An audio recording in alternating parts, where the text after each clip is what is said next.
Hello, xin chào các bạn đã quay trở lại với review 5 phút. Ở cuối tập 24, sau khi Vương Lâm tiếp nhận vị trí trưởng giáo, một vị lão giả tu vi hóa thần đã liền đi tới gặp nam nhân kia.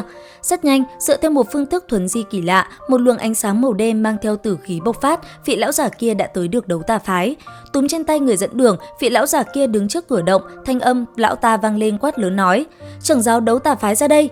Dứt lời, hắn ta xách trên tay tên dẫn đường ném thẳng về phía cửa động Đấu Tà phái, nơi đầu rồng tọa lạc. Thấy vậy, mọi người ở Đấu Tà phái vô cùng xôn xao, sắc mặt có chút lo sợ. Thế nhưng rất nhanh, đã có một vị đệ tử đi ra bên ngoài. Đáng tiếc, chưa kịp nói gì, người này đã bị vị lão giả kia lấy mạng. Từ bên trong mật thất, Vương Lâm cũng liền đi ra cửa động. Thấy vậy, Bát Cực Ma Quân nhìn Vương Lâm, thanh âm vang lên nói: "Tiểu tử kia, ta đã chở ngươi gần 3 năm, cuối cùng cũng tìm thấy rồi." Dứt lời, hắn ta liền tung ra một đạo công kích phá nát cửa động, sau đó đánh thẳng về phía Vương Lâm. Bị một đòn này đánh trúng, Vương Lâm lui mạnh về sau. Còn vị lão nhân kia, thanh âm lão ta tiếp tục vang lên hỏi: "Ngươi tên là gì?"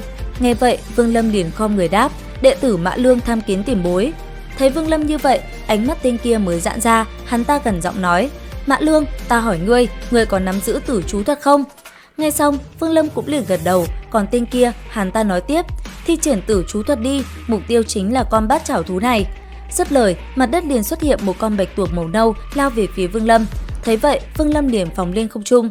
Sau đó, một chữ tử vang lên, từ mi tâm của Vương Lâm, một thanh phi kiếm đã liền bay ra xuyên qua con bạch tuộc kia.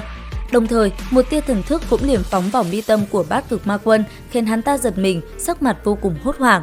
Thế nhưng không lâu sau, trong thức hải của lão gia hỏa kia rất nhanh đã xuất hiện một màn chắn ngăn cực cảnh thần thức của Vương Lâm lại. Thấy vậy, Vương Lâm giật mình, chân đạp phi kiếm, anh ấy ngay lập tức chạy đi, còn vị lão giả kia, hắn ta vô cùng tức giận. Mang theo cơn thịnh nộ, lão ta liền đánh ra một đạo phong ấn, nhất thời, một bàn tay từ trên trời cao đã liền lao về phía Vương Lâm.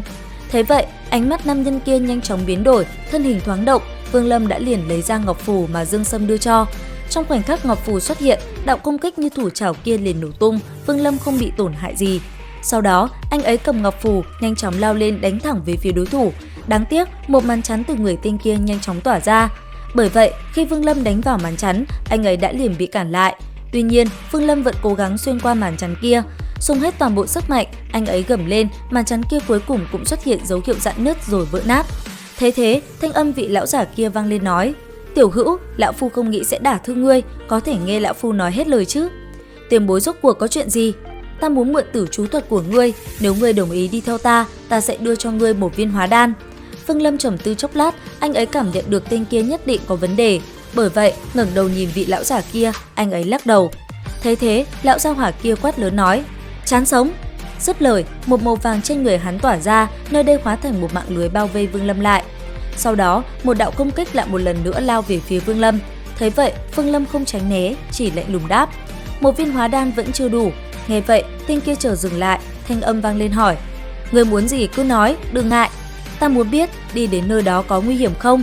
"Có, rất nhiều nguy hiểm, lão phu cũng không muốn gạt ngươi, Nguyên Anh sơ kỳ tiến vào cũng cửu tử nhất sinh. Thế nhưng, nơi đó mặc dù nguy hiểm, tuy nhiên, pháp bảo đan dược, công pháp, có thể nói cái gì cần có thì đều có. Ta xem tu vi của ngươi hẳn là vừa mới kết đan không lâu, ta có một khỏa lập anh đan, nếu ngươi đồng ý đi theo ta, ta sẽ đưa cho ngươi. Hơn nữa, khi đến nơi cuối cùng có bảo vật, ta hứa sẽ đưa cho ngươi một kiện, như thế nào?" Nghe tới đây, Vương Lâm trầm tư, lập anh đan tác dụng quả thực không nhỏ. Hơn nữa, ở địa phương kia, đồ tốt cũng không ít.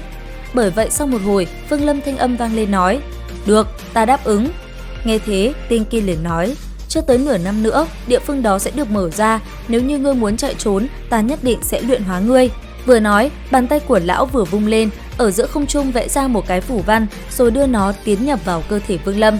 Còn nam nhân kia, sau khi hợp tác với lão giả kia, anh ấy liền nói ông ta dẫn mình tới Chiến Thần Điện để xem qua thần đạo thuật gia tăng tỷ lệ kết anh kỳ.